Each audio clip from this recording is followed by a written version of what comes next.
Kestis. We will always struggle. It's the choice to keep fighting that makes us who we are. Jedi Fallen Order skillfully combines that Dark Souls-like-esque feel in the gameplay with more of a light and enjoyable action-adventure game, something in the realms of those Tomb Raider type experiences. What this does manage to do though is fuse the two genres in a really fresh way that's quite fun to explore in a universe we haven't been able to play like this in for a very, very long time.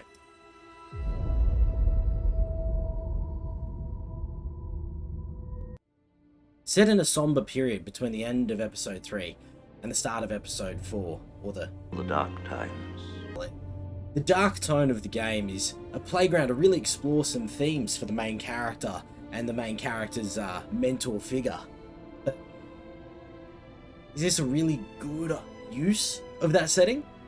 Or is it just a missed opportunity from a studio that's just playing it safe with a franchise that's trying to breathe its first breath of fresh air in a long time? Let's have a bit of a chat about it. As always, we're going to attack this across our 3 core categories: gameplay, graphics and sound, immersion and impact. I rated it, the community rated it, that gives it its final score, and then we'll talk about it a bit more as a full product in the conclusion. Always, we start with the gameplay. Let's get straight into it. Intense and demanding combat experience.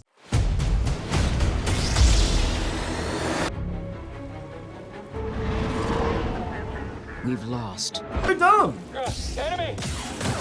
Gameplay in Jedi Fallen Order is sort of Dark Souls-esque, but like we were alluding to in the intro, there's puzzles and adventure game elements that seep their way in as well. And when these elements all work together, it creates a really, really fun experience. Being able to maneuver through the world in that action-adventure type way leans itself so well to the Star Wars genre. As a Jedi, being able to force jump, run along walls, it feels fun and natural. And the combat, especially against bosses that are also lightsaber or melee wielders, Outstanding. it feels not just like your Dark Souls callbacks, but in a way that's compelling. Some of the duels are actually genuinely so inviting in terms of how it feels to trade blows, block, parry, roll. You really feel that combat come through in a way that is so well set up for this setting. Nothing. Okay. Yeah, that one.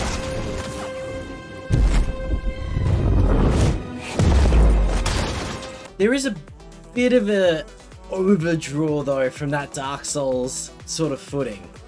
And what we mean by that is, it has a lot of the tropes, maybe too many. It has the big health boss at the start. It has a hard enemy right there. The bonfire meditation zone that respawns enemies. The hit, dodge, roll, parry mechanic and how they function.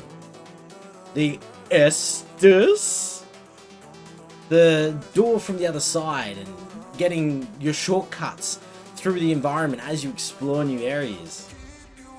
Like, all these things lean themselves quite well into this game, but in a not so subtle way. And what's worse is, I feel like with a franchise like Star Wars and a character like a Jedi, a lot of these components could have been drawn on and hit on in a unique and fresh way. They're not limited like the characters in Dark Souls are. And it's a little bit disappointing to see them play so safe and copy so heavily from other franchises instead of trying to breathe a bit of air with the IP that they have. Oh, I just got jumped by a rat. Rats are actually a threat?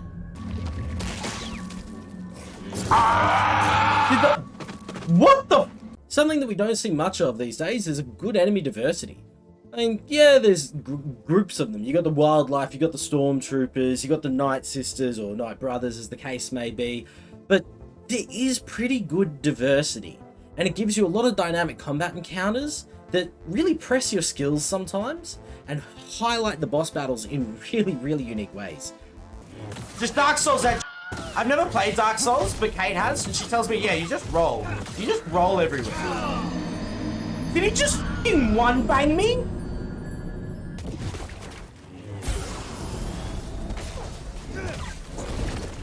Something else that's a nice little touch, and a bit different, is against enemies, when you have been defeated, your first hit on that same enemy, resetting your force and your health bars, sort of like a little soft leg up, so that when you're struggling, it gives you a way to sort of get back in and start that fight with that particular enemy fresh, as opposed to, especially in some areas where you have to fight your way there, already fighting behind on an enemy you struggle with. Especially on harder settings, it's a welcome little step up that really doesn't make you feel like the game's out to get you all the time. Something that you can feel in things like your Dark Souls franchise.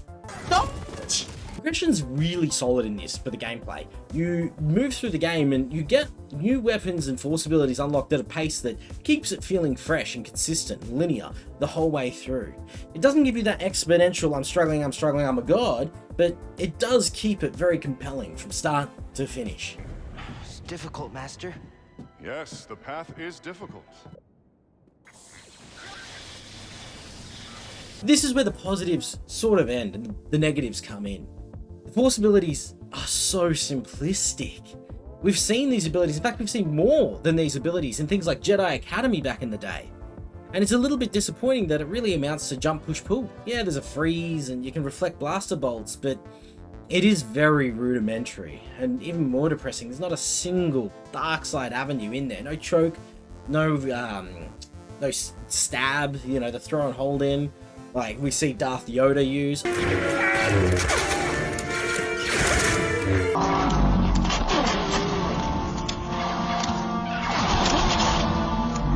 Oh, beautiful. None of that, and it does leave it feeling a little bit like the magic isn't fully there. And I've heard, although I don't know if this is true, the best way to unlock a hidden force choke is to actually subscribe to this channel. And it may or may not potentially unlock force choke in your future games, if not your real life. What's that, B1? You've managed to do it, like, oh my god, what's with this guy in ponchos? Like, is that just his thing or something? Gameplay is very important when it comes to things like collectibles, and this is completely missed here. The loot is not only purely cosmetic, it's so dry and similar. There's only so many ponchos that I can have before I get a little bit bored. And I think this is one of those elements that when it completely doesn't affect gameplay, unless you're a 100%er, removes a lot of that motivation to go and explore the corners of the map. This scheme of yours has failed, Lord Sidious. The blockade is finished. We dare not go against the Jedi. Alright, this is a big one for me. It's a Star Wars game. You're a Jedi. You can't dismember people. I know that's been talked to death, but something else that I don't see many people talk about, and it would make so much sense here, is your ability to use your lightsaber in the environment. You can't cut through doors or obstacles. Close the blast doors! The amount of times that I've been stuck behind a paper-thin door that I unlock later as a shortcut. I was like, episode 1, we saw them cutting through things. Hey, come on, guys. We can do this. It's far enough in the future. We're far enough advanced that we can cut doors, right? Right? They are still coming through. This is impossible!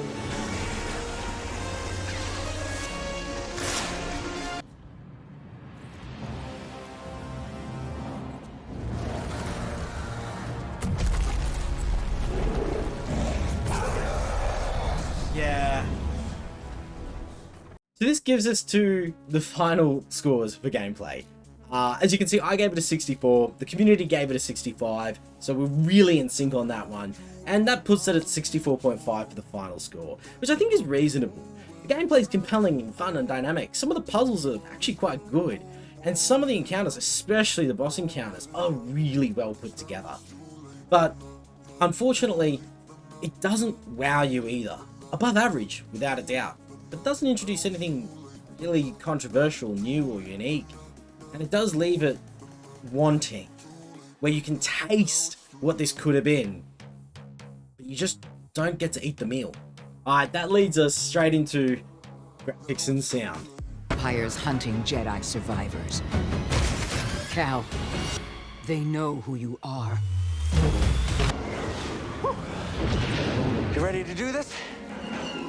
Oh, I'm so ready for this. Oh! Takes it like a champ. Graphics and sound is a bit of a weird one with this one. There definitely has some elements of beauty to it. It definitely does not as well. I mean, right out of the gate, and this seems like a weird place to start, but it has given me PTSD ever since. And there's a reason you'll see a lot of people talk about it. The Wookiees. I don't know what happened there. Mistakes were definitely made at some point. But outside of that, look, the blasters look and sound exactly as you'd expect. The lightsabers too. Like, a lot of attention to detail and care has really been put into the sounds and looks of this universe that they've built within this space. And that's something that I really appreciate, and it really does stand out as it goes on. It makes you really lose yourself in those spaces, and some of them are really fun and dynamic to explore. It's the Jedi! Yes, find them! Don't! No, I can't! So those are the blasters. So that fires the cannon. The map is quite minimalist, but it shows you everything that you need to navigate the world, and very refreshingly, it lets you know what you can and cannot access yet, which makes backtracking a lot easier, especially when there's no fast travel, than understand that, oh, I have an ability that's given me a new area now, I want to go explore that. It's something that's done very well here. This leads us to what we talked about a little bit before. Cosmetics are dumb. You know, we've seen this franchise, things like Knights of the Old Republic, where you can be a Sith, a Jedi, a bounty hunter, a Mandalorian, a Republic soldier, a Sith trooper. There are so many cool outfits and cosmetics that can fit so many personalities, and here it's changed the color of your poncho. For a AAA game at full freight price, it's just ridiculous. Especially when there's 34 of them. I would have rather had 5 outfits that were different than 34 color changes on a poncho.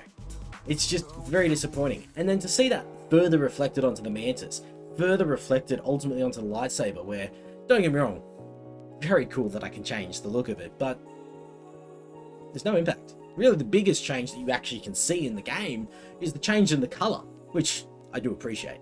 But I feel like we could have done a lot better here in that regard. A bit disappointing. It seems pretty short and sweet, but there's not much to say here. Again, it's above average, but not spectacular. I gave it 55, and the community 73, because it does have some pretty remarkable moments. You can't deny that. But a lot of those we really talk about in impact and immersion, which is around the corner. That gave us a final of 64. And again, I think it is definitely above average for the time it was released, but by no means remarkable. And again, almost disappointing with how good and how much love has gone in. We just haven't managed to get over this hurdle of doing anything noteworthy for the most part.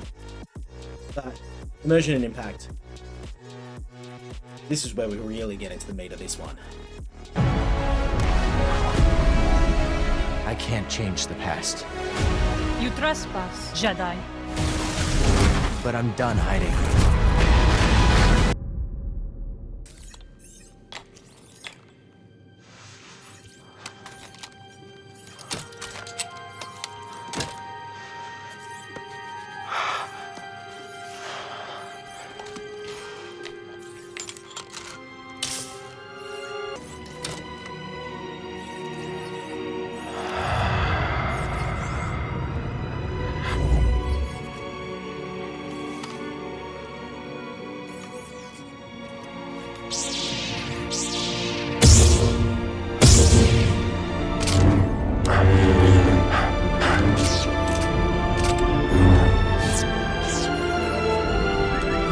Let's get one really good one out of the way first. We've spoken about it already to a degree. Being able to customize your own lightsaber this much already. You can't be a Star Wars fan and not have a little moment with it. It's cool. Even though it doesn't change the gameplay at all, which is so disappointing and immersion breaking, especially when you've seen how it's affected gameplay in previous games like Knights of the Old Republic. It's still cool, and it still makes you feel like you're part of that universe. There's such an intimate relationship between you and your lightsaber, and to see them put the effort to try and reflect that here in some way is good, and I cannot celebrate that enough.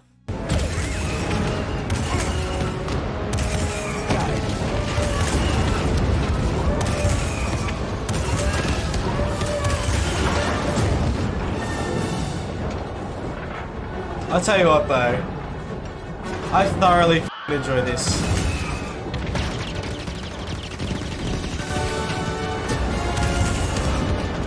I'm shooting at him, guys. Whatever. This is probably the biggest positive on Immersion and Impact I can bring. This game nails its impact moments. Absolutely kills it.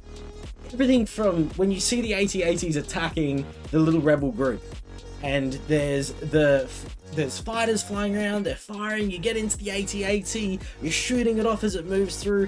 Really cool moments. Even when you first see the Inquisitors touch down, you immediately know, oh no, things have gotten real. And it goes from there to probably, spoiler alert, I think, for those that maybe live under rocks. Probably live under rocks. One of the biggest impact moments, the Vader reveal.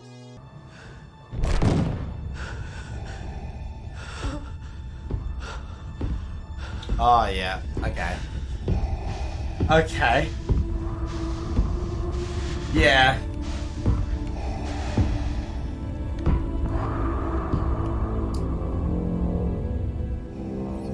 That doesn't look good. It isn't. It's him.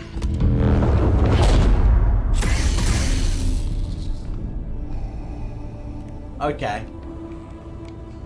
I'll see you guys in 3 hours. You have failed me, Inquisitor. Avenge us! And look, if you like how Darth Vader came down that hallway and deleted everything, you should definitely like this video. You would be wise to surrender. Everything about this scene from start to finish, although being a little bit weirdly paced and set up, is nothing short of very cool. And if you're willing to put aside your commitment to a story and the wider narrative and just be lost in the moment, God, have you ever felt so terrified of an enemy in a video game, especially a Star Wars one? That is a moment you cannot help but sit there and have a little nerd out on. It is so well put together.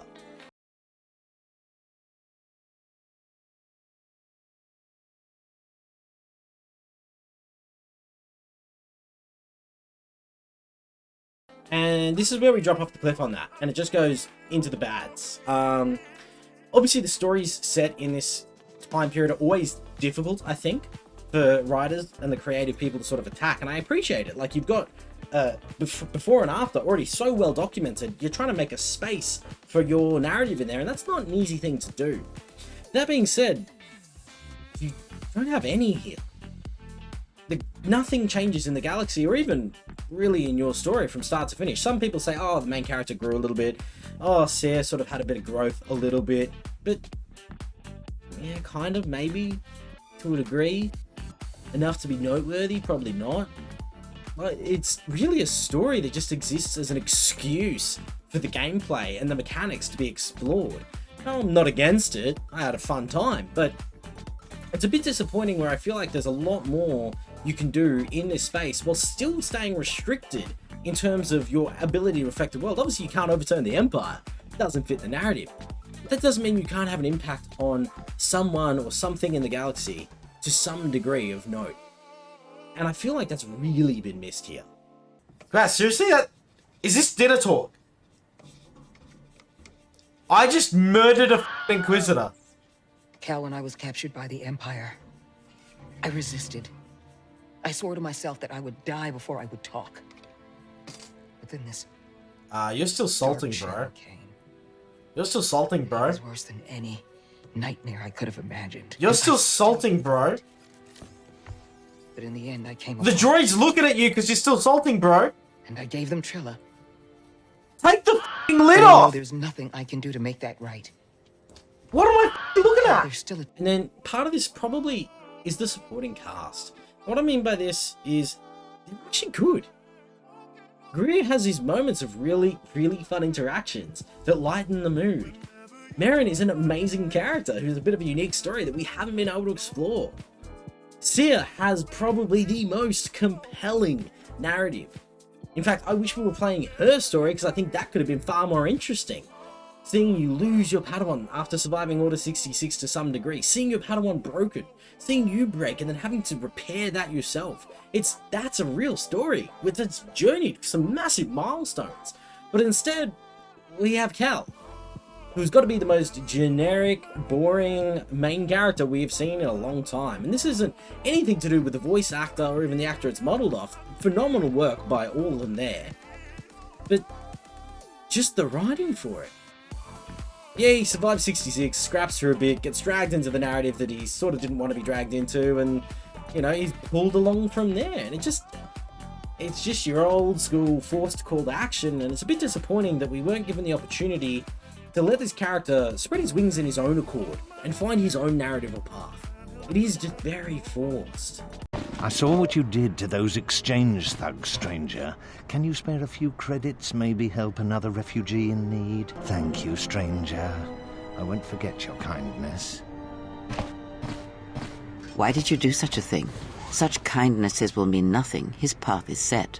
Giving him what he has not earned is like pouring sand into his hands. And this comes to the biggest missed opportunity in this game, especially in an immersion and impact sense.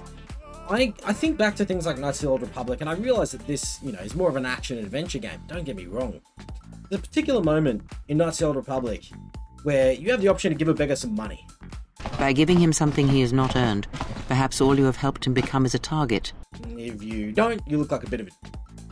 If you do, you feel like a good person. You think you've done the right thing. And then Kreia reveals that shortly after, because you've given attention to this person, given money to this person, long story short, they've run off, they've ended up being murdered for that little bit of mercy. And you've stolen from them not just their life indirectly, but also the opportunity for them to overcome their obstacles. And that is my lesson to you. Be careful of charity and kindness, lest you do more harm with open hands than with a clenched fist. And what do you sacrifice? And what Knights of the Old Republic does in an amazing way, better than almost any other game, is give you the ability to explore these dilemmas and have control over their outcomes and be involved in these stories in this Star Wars setting remarkably well. And that doesn't occur here at any point. You're being pursued by the entire galaxy and you're never put in a position where sacrifice Ser to save yourself or save someone else. Try to evade the government and go undercover or be stealthy to try and, you know, survive this persecution. You just go from warzone to warzone, active combat environment to active combat environment, with no actual interaction with the Star Wars galaxy. So what do I sacrifice? Everything! Easy. Easy. Goodbye.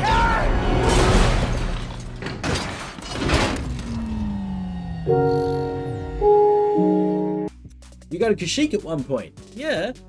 I go to a forest. Could have been any forest. Yeah, there's Wookiees at the end, but I don't get to interact with the Wookiees. I don't really get to see the Wookiees in slavery. Yeah, we released some at some point, but they're just captured in some Imperial facility. I didn't get to see wider Wookiee society or try to make my way through the unique elements of the Shadowlands, things like that that make Kashyyyk Kashyyyk. There could have been anywhere just with Wookiee prisoners in there. And that's pretty much for every single area. I mean, the Night Sisters are probably the only one that get at least some opportunity to flesh out a bit of uniqueness. And I think it's just a big missed opportunity when you could have had a really compelling narrative about trying to navigate the universe when it's at its darkest, where enemies are everywhere and you are literally one of the most wanted things alive. And at the whole time, from start to finish, you just really feel like you're playing Tomb Raider. You're just out in the lawless, wild, wild west doing whatever you kind of want. Because why not, I guess? This looks like fun. And it's just a bit disappointing, I think. I love Kate, but marry me, Night Sister? Tonight, a community is in shock after a woman is charged with the gruesome murder of her boyfriend. Yeah. This is probably one of the biggest mismatches we've had in a while. I actually gave Immersion Impact a pretty low score at 44. As much as I loved those impact moments, so many missed opportunities, such a dull story and main character, it kept pulling me back out time and time and time again. But the community, they enjoyed it. They gave it an 80, so that drags our score up to an average of 62. And ironically, puts it smack bang with the other two in the 60s, above average. I think that's not an unreasonable score. I think for Immersion and Impact, things like Vader and the AT-AT do a lot of work. It probably is not unfair to give it above average, but God, imagine what could have been. And I can't say that enough because it seems to be the tagline of this game. Alright, let's get to the conclusion. Now Cal Kestis. We will always struggle. It's the choice to keep fighting that makes us who we are. The OnlyFans as well. Ah! Is he dancing?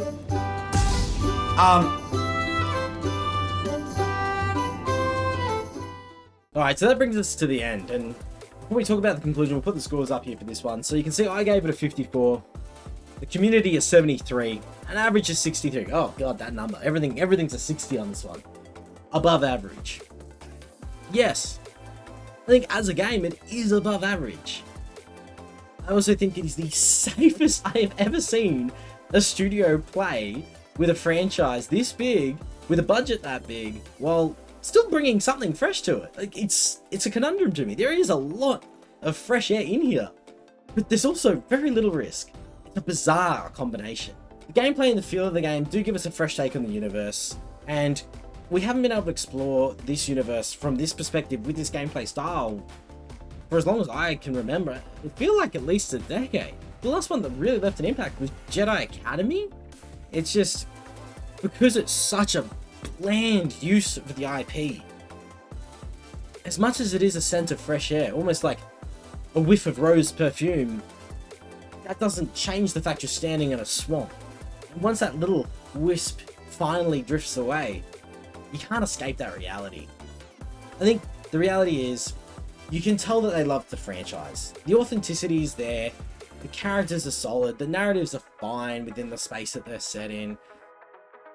This really screams to me, great game, pick it up on sale, it's fun, you're gonna enjoy it for sure, especially if you like Star Wars. Good difficulty, especially on the harder settings, to make it a compelling, enjoyable experience. But not remarkable.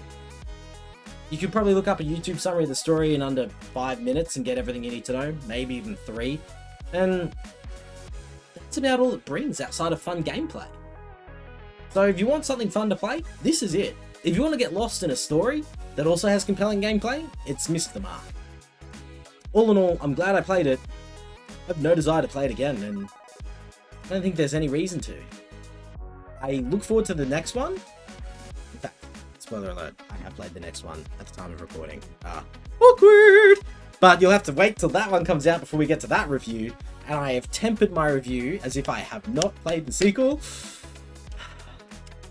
So, what I was gonna say is it would be very nice if they took this foundation to the next level in the next game and gave us something to really get lost in using this setting. We will have to wait and see. But thank you guys for hanging around. I hope you guys enjoyed the review. As always, please like, subscribe, share it with your friends, leave your comments, tell me what you thought. Because at the end of the day, I'd love to hear your impact, your input, what you thought was actually going on, what you thought was actually good or bad about this franchise, about this game. And we'll see you guys for the next series and eventually next review. Have a good one.